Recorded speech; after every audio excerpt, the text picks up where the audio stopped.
एक कदम ईश्वर की ओर। उत्पत्ति प्रकरण 18वां सर्ग। समाधि में देखी गई सृष्टि और पहले की सृष्टि दोनों दृश्य होने के कारण समान रूप से मिथ्या है, चिन्मात्र ही सत्य है। यह कथन श्री वशिष्ठ जी ने कहा, वत्स श्री रामचंद्र जी, अत्यंत दुखदायी इस चित्त को इस प्रकार बहला रही हूँ। यो इशारे से राजाओं को अपना अभिप्राय समझाकर रानी लीला सभा भवन से उठ गई। अंतपुर में जाकर अंतपुर के प्रासाद में फूलों से आच्छन्न अपने पति के पास पहुंची और विचार करने लगी। अहो, यह बड़ी विचित्र माया है। ये हमारे पूर्ववासी मनुष्य समाधि में देखे गए प्रदेश में और बाहर अवकाश युक्त हमारे नगर में भी स्थित है।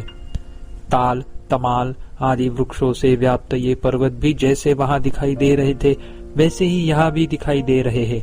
आश्चर्य, यह किसी ने माया फैला रखी है। जैसे पर्वत दर्पण में भीतर और बाहर भी प्रतीत होते हैं, वैसे ही चित्त रूपी आकाश में भीतर और बाहर भी यह सृष्टि प्रतीत हो रही है।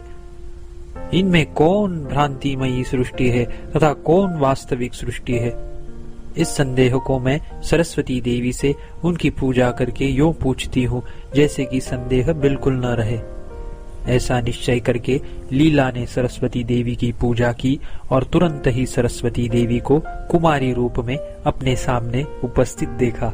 सिंहासन पर बैठी हुई परमार्थ महाशक्ति रूप देवी के सन्मुख होकर लीला ने भूमि पर बैठकर देवी से पूछा। लीला ने कहा, हे देवी, उत्तम लोग अनुकंपनीय पुरुष पर क्रुद्ध नहीं होते, यानी करुणा के पात्र पुरुष पर क्रुद्ध नहीं होते। अपने ही सृष्टि के आरंभ में यह उत्तम नियम बनाया है। इसलिए हे परमेश्वरी, मैं आपके सन्मुख विनम्र होकर जो यह पूछती हूँ उसे आप मुझसे कहिए। पहले आपने मेरे ऊपर जो वरदान रूप अनुग्रह किया है वह सफल हो। इस जगत नामक प्रपंच का आदर्श आकाश से भी अधिक निर्मल है। करोड़ों करोड़ों योजन जिसका एक छोटा सा अवयव है, जिसमें वचन अखंडितार्थ है, यानी संसर्ग रूप से बोधक नहीं है। ऐसा चिद्घन मृदु संपूर्ण ताप का नाश करने के कारण शीतल, आवरण शून्य और संपूर्ण व्यवहारों में सर्वप्रथम स्फुरित होने वाला चैत्य भिन्न चित्त कहा गया है। जिस आत्मादर्श में दिशाएं, काल, सब कार्यों की उत्पत्ति, उत्पन्न हुए पदार्थों की आकाश में अवकाश प्राप्ति, अवकाश मिलने पर आलोक, नेत्र आदि द्वारा प्रकाश और प्रकाशित पदार्थों के, इससे यह कार्य जो उपपन्न हुआ और यह इस प्रकार व्यवहार के उपयुक्त है, इस प्रकार का नियति क्रम, ये सब देशतः और कालतः विस्तृत विकार रूप लक्ष्य विलक्षणता को प्राप्त होकर प्रतिबिंब की नाई भीतर प्रतीत होते हैं। त्रिजगत रूप प्रतिबिंब बाहर और भीतर स्थित है। उन दोनों में से यानी अंतर और बाह्य में से कौन सृष्टि अकृत्रिम यानी सत्य है और कौन कृत्रिम यानी मिथ्या है? श्री देवी जी ने कहा, हे सुंदरी, सृष्टि की अकृत्रिमता कैसी है और कृत्रिमता कैसी है, यह मुझसे भली भांति कहो। लीला ने कहा, हे देवी, जैसे मैं यहाँ पर बैठी हूँ और आप भी स्थित हैं, इसे मैं अकृत्रिम सृष्टि समझती हूँ, तथा जहाँ पर इस समय मेरे पति है उस सृष्टि को मैं कृत्रिम समझती हूँ, क्योंकि वह मिथ्याभूत है, अपनी स्थिति के लिए अपर्याप्त देश, काल और व्यवहार की पूर्ति नहीं करती। जैसे दर्पण आदि में प्रतिबिंबित और स्वप्न में देखा गया पर्वत देश, काल और व्यवहार का पूरक नहीं है। अकृत्रिम सृष्टि कभी उत्पन्न नहीं होती, कहीं पर भी कारण से सर्वथा भिन्न कार्य उत्पन्न नहीं होता। लीला ने कहा, माता, कारण से कार्य सर्वथा विलक्षण दिखाई देता है। मिट्टी का ढेला अपने में जल आदि धारण नहीं कर सकता, पर उससे उत्पन्न घड़ा जल धारण करने में समर्थ दिखलाई देता है। ऐसी परिस्थिति में जैसे कार्य और कारण में तुल्य सामर्थ्य का नियम नहीं है, वैसे ही समान सत्ता का भी नियम नहीं है। यह आशय है। श्री देवी जी ने कहा, जो कार्य उपादान और सहकारी कारणों से उत्पन्न होता है, उसमें मृतिका, दंड, चक्र आदि असाधारण कारणों से कुछ विलक्षणता दिखाई देती है। हे सुंदरी, प्रत्यक्ष दिख रही इस सृष्टि के अंतर्गत पृथ्वी आदि में से तुम्हारे पति की सृष्टि का कारण क्या है, उसे कहो, जिससे कि उसमें विलक्षणता आए। भौतिक पदार्थों की बीज से इस भूमंडल से उत्पत्ति हुई है, वैसे ही उस भूमंडल से उत्पत्ति हुई है। अतः भौतिक पदार्थों में भी कोई विलक्षणता नहीं है। यदि भूतल आदि यहाँ से उड़कर वहां गया है तो यहाँ भूतल कैसे रहेगा? वहां गए बिना कार्य उत्पन्न नहीं हो सकता है, और इसको कारण मानने पर भी सहकारी कारण कौन है, अर्थात कोई नहीं। यहाँ के सहकारी कारणों के न रहने पर भी वहां यानी समाधि में दृष्ट सृष्टि में जो सामग्री रूप सहकारिता उत्पन्न होती है, यानी यदि सहकारी कारण न होता तो कार्य की ही उत्पत्ति न होती। यो अन्यथानुपपत्त्या कल्पित होती है, वह पूर्व सृष्टि के कारण काम, कर्म, वासना और अविद्या से भिन्न नहीं है, अतएव विलक्षणता की सिद्धि नहीं होती। यह बात सबके अनुभव में आती है।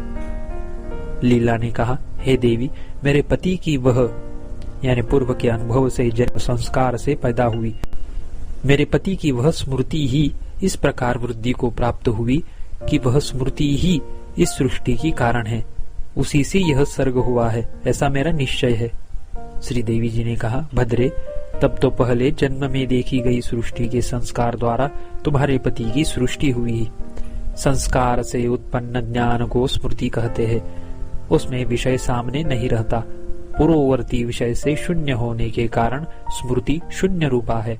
वैसे ही तुम्हारे पति की सृष्टि भी शून्य रूप ही ठहरी, क्योंकि वह भी स्मृति के सदृश पूर्व सृष्टि के संस्कार से जन्य है। लीला ने कहा, हे देवी, जैसे आपने मेरे पति की सृष्टि को भी स्मृत्याकाशमय कहा है, वैसे ही मैं इस सर्ग को भी स्मृत्याकाशमय समझती हूँ। इस सर्ग की स्मृत्याकाशमयता में वह यानी समाधि में दृष्ट सर्ग दृष्टांत है। लीला की बात का समर्थन करते हुए देवी ने कहा, पुत्री, तुमने बहुत ठीक कहा है। वह असत सर्ग जैसे तुम्हारे पति के उन सर्ग भावों से प्रकाशमान प्रतीत होता है, वैसे ही यहाँ पर यह सर्ग भी तत्त सर्गों से प्रकाशमान प्रतीत होता है। वस्तुतः यह असत है, यह मैं देखती हूँ। लीला ने कहा, माता, जैसे इस सृष्टि से मेरे पति की भ्रमात्मक अमूर्त सृष्टि हुई, जगत भ्रम की निवृत्ति के लिए वैसा मुझसे कहिए। श्री देवी जी ने कहा, भद्रे, जैसे पूर्व सृष्टि की स्मृति से उत्पन्न केवल भ्रम स्वरूप की स्वप्न भ्रम तुल्य यह सृष्टि प्रतीत होती है, वैसे मैं कहती हूँ, सुनो। चिदाकाश में अज्ञान से आच्छन्न भाग में तत्रापि स्रष्टा के अंतःकरण के एक कोने में संसार रूपी जीर्ण मंदिर है, जो आकाश रूपी कांच के टुकड़े के समान नीले छत्राकार संस्थान से आच्छादित है, जिसमें मेरु पर्वत रूपी स्तंभ में लोकपालों की स्त्रियां प्रतिमाओं के तुल्य विराजमान है। 14 भुवन जिसके अंतर्गृह है, जिसकी तीनों भुवनों के मध्य भाग रूप 3 गड्ढे है। सूर्य जिसका दीपक है, जिसमें स्थित पंचभूत रूपी दीमकों के वल्मिक यानी वामी सदृश नगरों से व्याप्त पर्वत रूपी मिट्टी के ढेले है, और जो अनेक पुत्रों से युक्त वृद्ध ब्रह्मा का निवास स्थान है। जो जीव रूप कोशकारा नामक कीड़ों से संयुक्त आकाश में रहने वाले सिद्धों के समूह रूप मच्छरों से सदा घू घू सा शब्द करता है। बादल रूपी ग्रूह घूम यानी खरों के धुएं के पटल से जिसका कोना व्याप्त रहता है, जिसमें वायु मार्ग रूपी महावंश में स्थित वैमानिक देवता आदि कीड़े हैं, जो सूर असुर आदि रूपी उद्धत बालकों की कीड़े के कोलाहल से सदा खूब शब्दायमान रहता है। भू आदि शब्द लोगों के मध्यवर्ती नगर और ग्राम रूपी जल से जिसका भूभाग सिंचित है, और पाताल भूलोक और स्वर्गलोक रूपी प्रकाशमान कोठरियां से युक्त है। उस संसार रूपी पुराने मंदिर में आकाश रूपी कमरे के किसी एक कोने में पर्वत रूपी मिट्टी के ढेले के तले एक छोटा सा पर्वत ग्राम रूपी गड्ढा है। नदी, पर्वत और वनों से घिरे हुए उस ग्राम में स्त्री पुत्रों से युक्त और निरोग अग्निहोत्री ब्राह्मण रहता था। उस धर्मात्मा ब्राह्मण के पास गाय आदि दूध देने वाले अनेक पशु थे। वह राजभय से सर्वथा निर्मुक्त था और संपूर्ण वर्णाश्रमों का आतिथ्य करता था। 18वां सर्ग समाप्त।